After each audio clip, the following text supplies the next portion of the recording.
Hi, it's me again. I came across an article on Google, and as I was doing my thing, I started looking up some stuff on Seattle and why it's expensive to live there. What are the reasons behind it?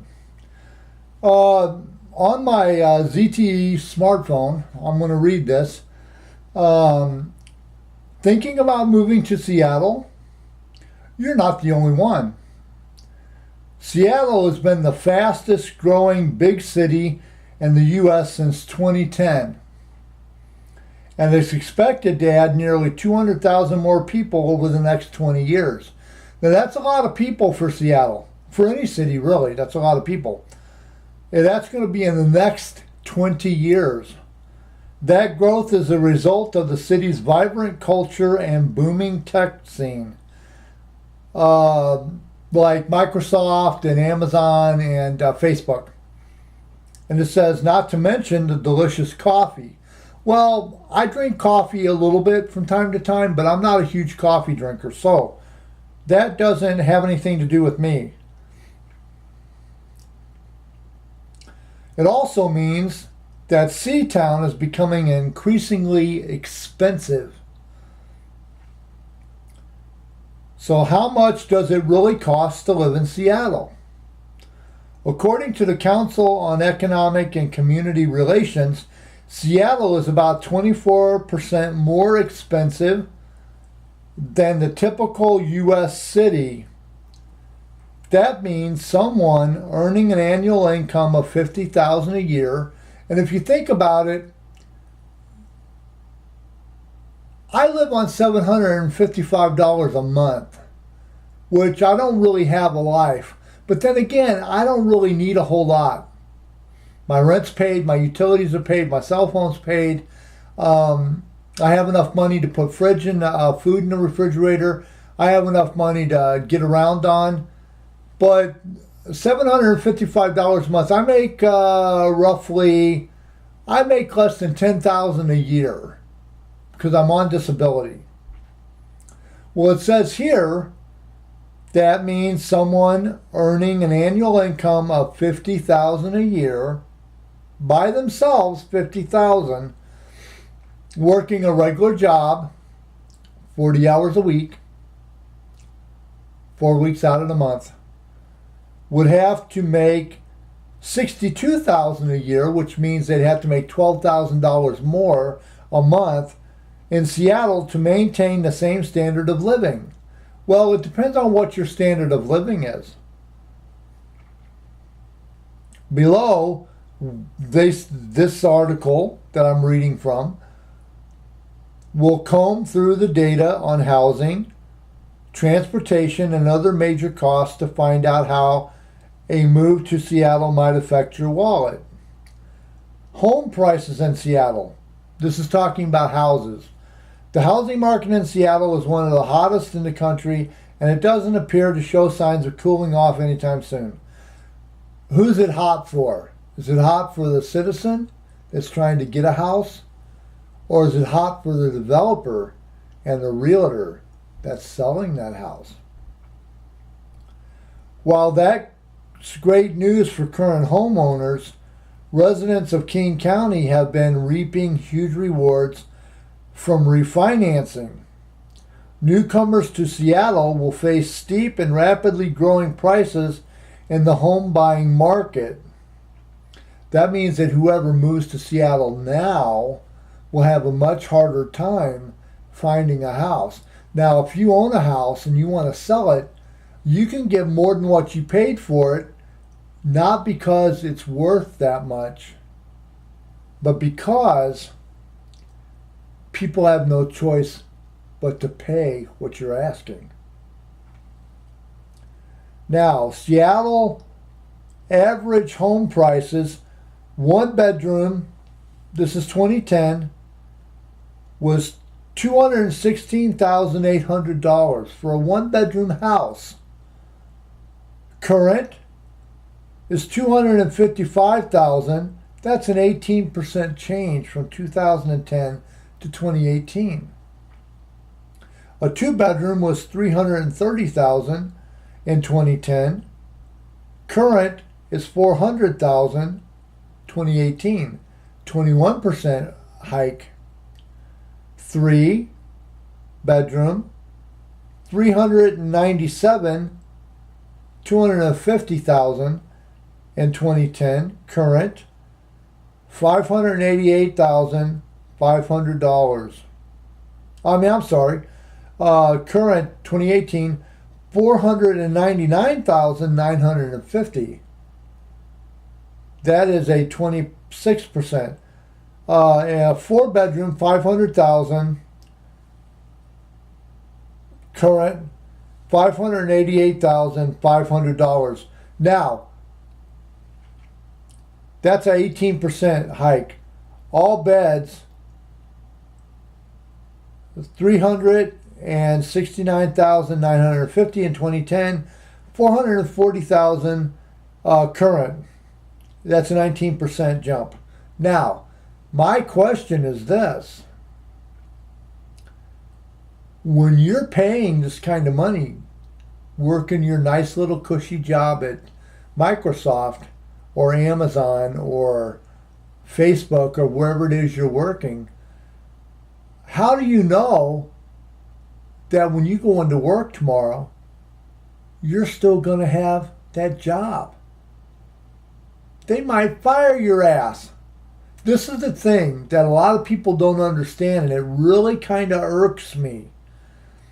When people get a raise, they start living like they've just gotten a raise. Instead of staying where they're at, they get this raise.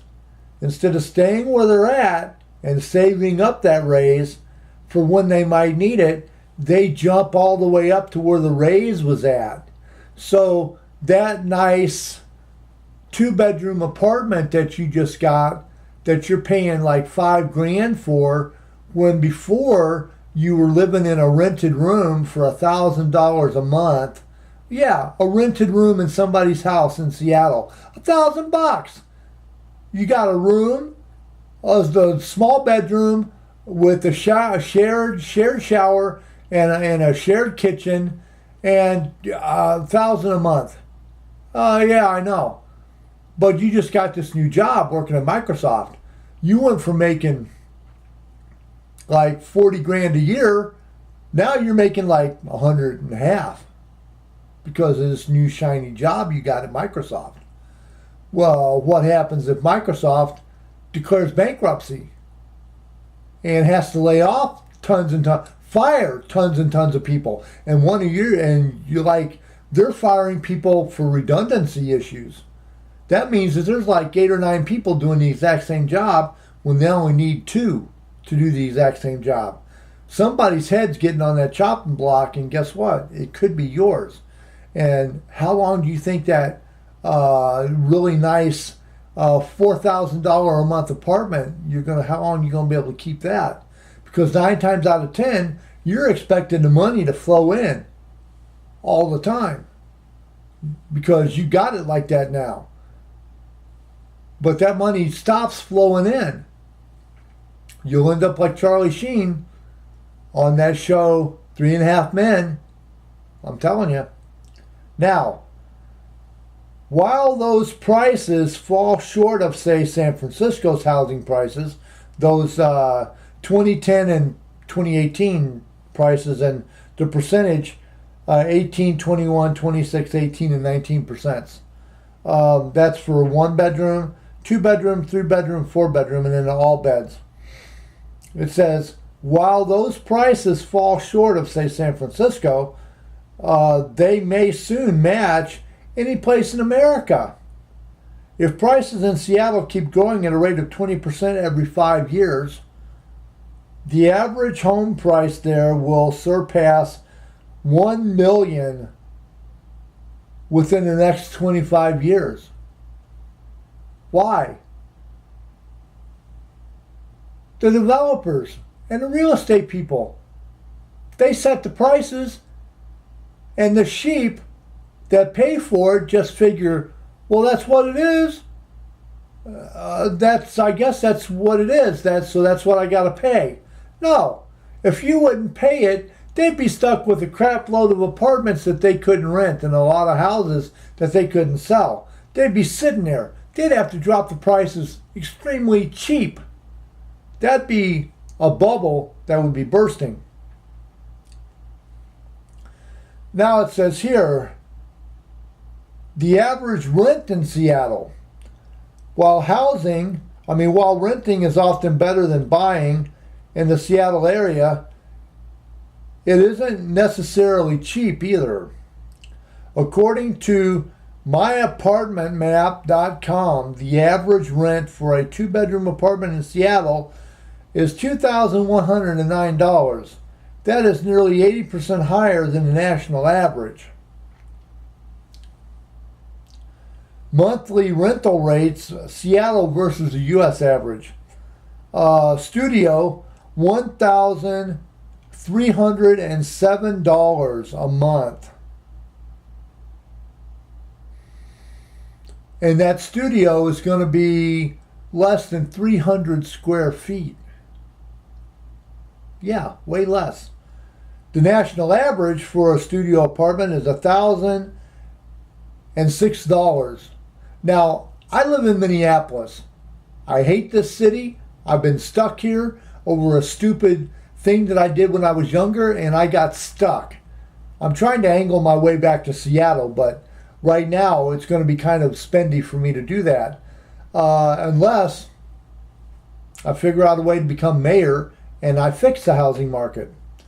Now, my apartment that I have is a studio apartment. I'm in a process of renovating my apartment. I'm in the process of rearranging my furniture and putting in a new carpet and things like that. Once I get that fixed, I'll show you what my apartment looks like. And then I will post a video and tell you how much I'm paying for this apartment. My apartment is 384 square feet. It comes with a small kitchen. It comes with a shower, bath. It comes with a little living area. The kitchen is back over there. The little living area is over here. My little computer thing is right here. I don't use a bed because my back. I have to sleep in a recliner chair.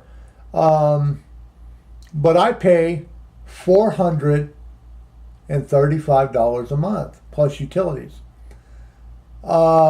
It's considered affordable housing. I would much rather have a regular apartment, something much bigger. I can't handle a studio, it's too small. But I was in a bind back in 2007, and I moved here to help me with some rental history due to some really bad roommates that screwed my rental history up.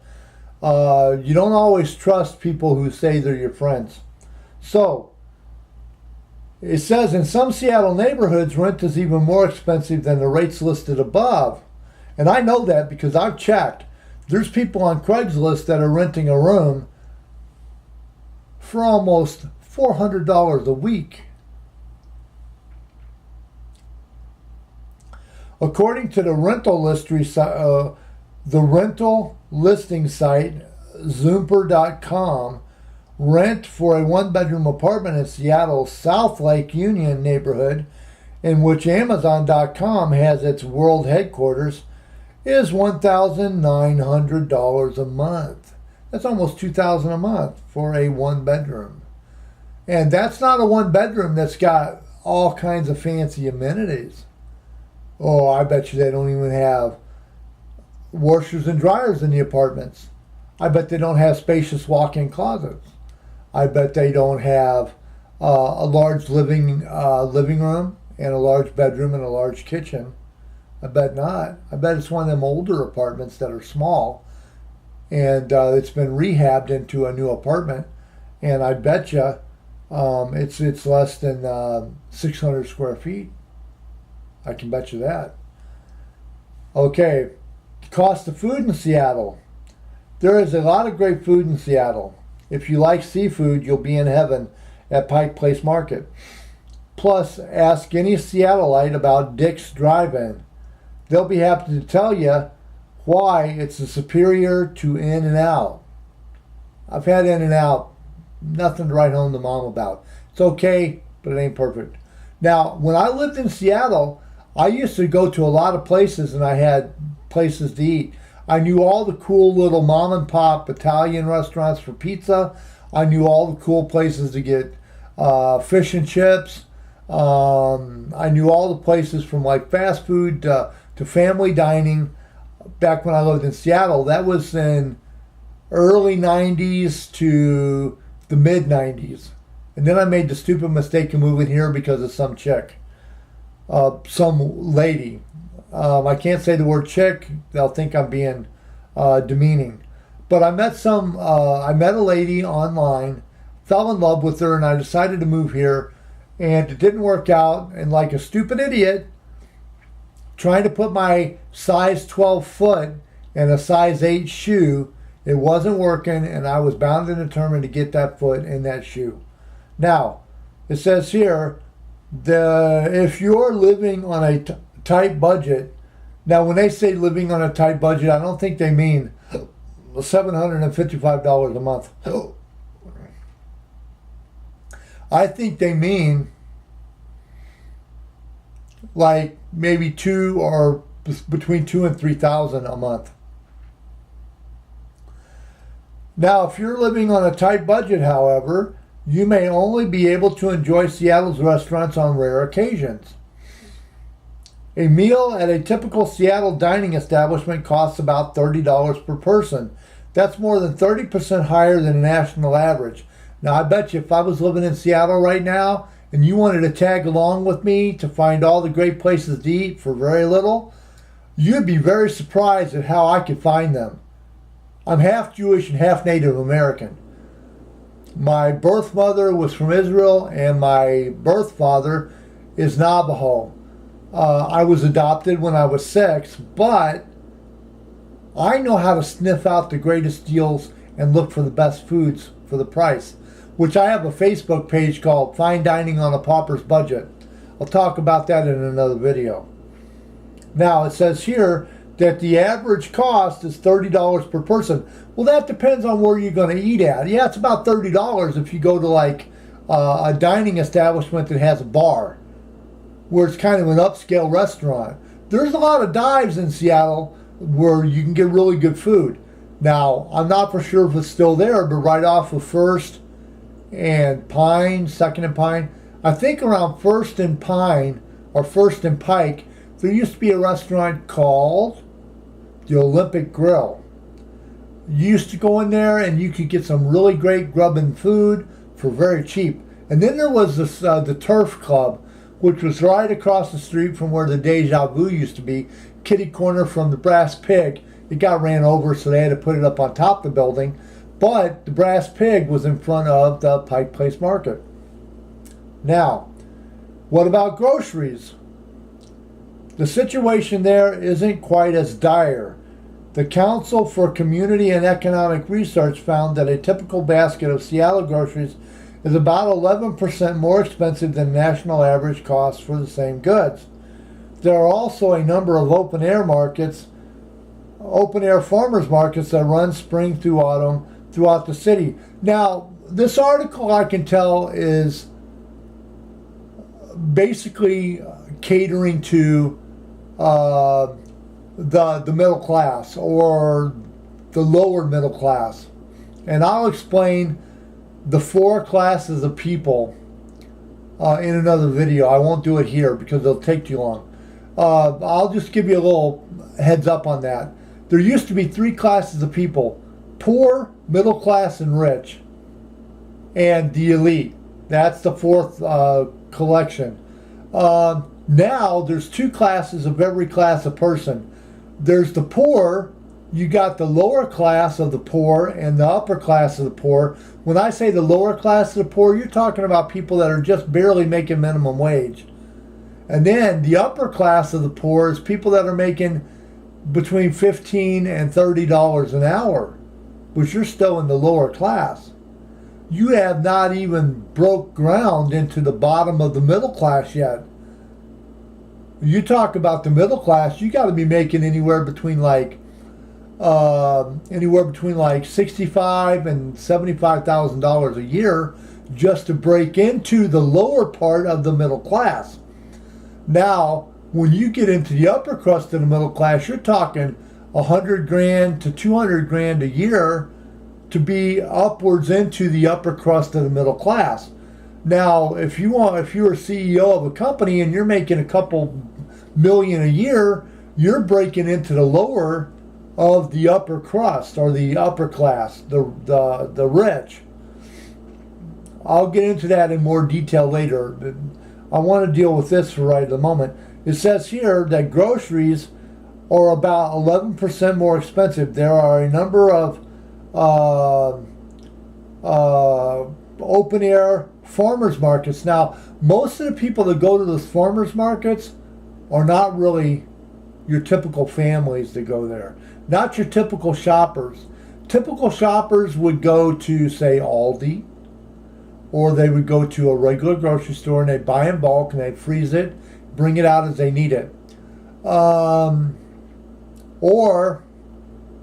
they would go to like Trader Joe's maybe. Some people that consider themselves to be hip and trendy would go to like Whole Foods, or they would go to like a co-op and spend money, and they would go and pay so much to be a member of a co-op because they think it sounds good on their resume, so to speak. Now, I've got a membership to Sam's Club, and I love Sam's Club.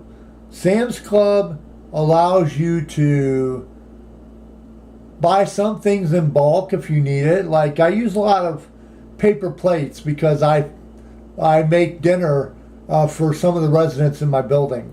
And you got to have paper plates to put those on. So I buy the paper plates and I buy the forks and plasticware. And then I buy the large batches of paper towels.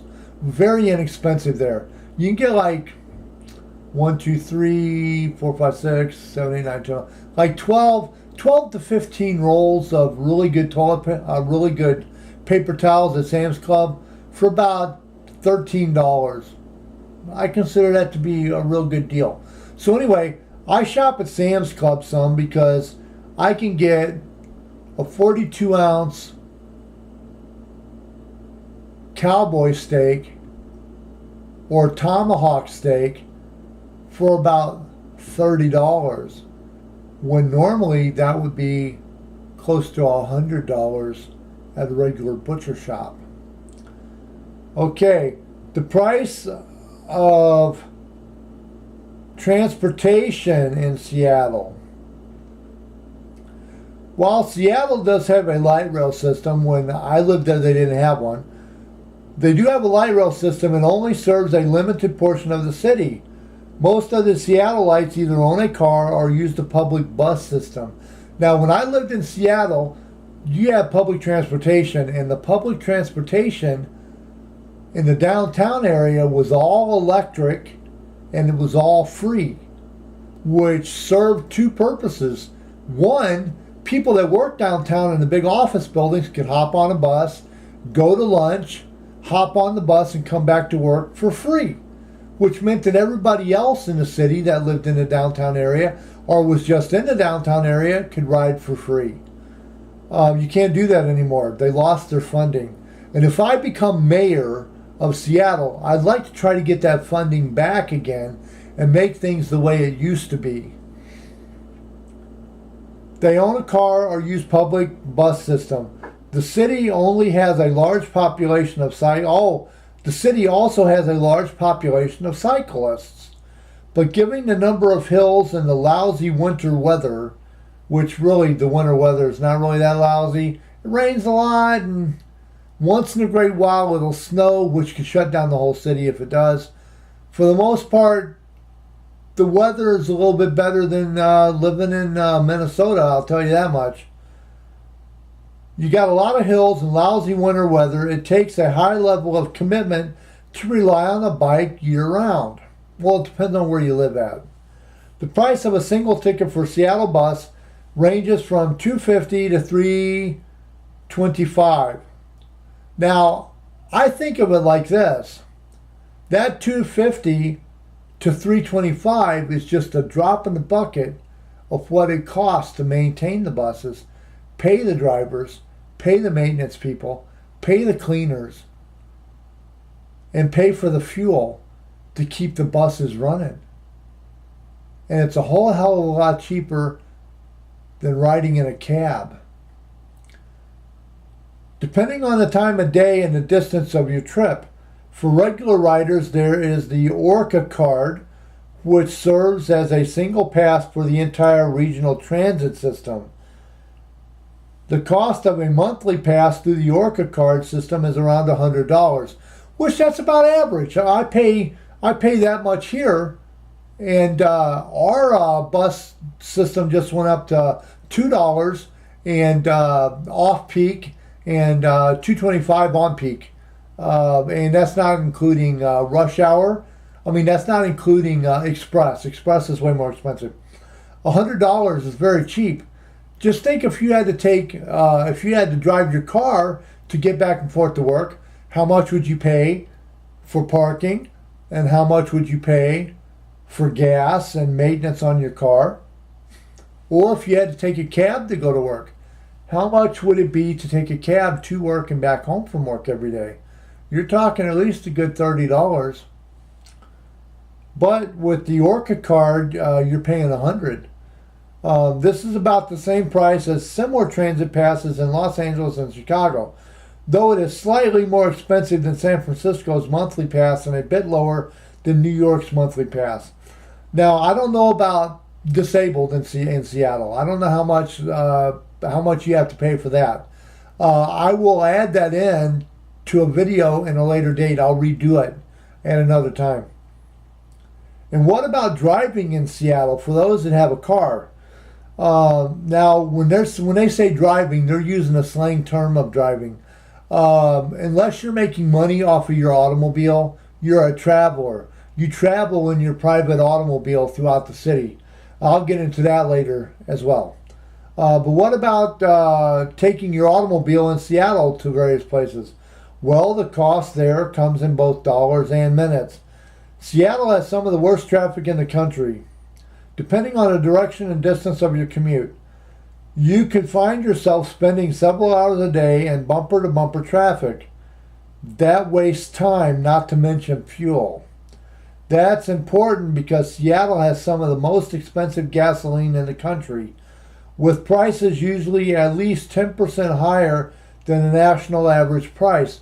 Well, here in Minneapolis, where I live at, gas is about $2.65 right now. I don't know how much it is in Seattle. I haven't looked that up. It isn't all bad news. The cost of energy in Seattle, it isn't all bad news. For current and future Seattleites, however, there is one important commodity which is cheaper in the Puget Sound region than it is almost anywhere else in the country. No, we're not talking about rain.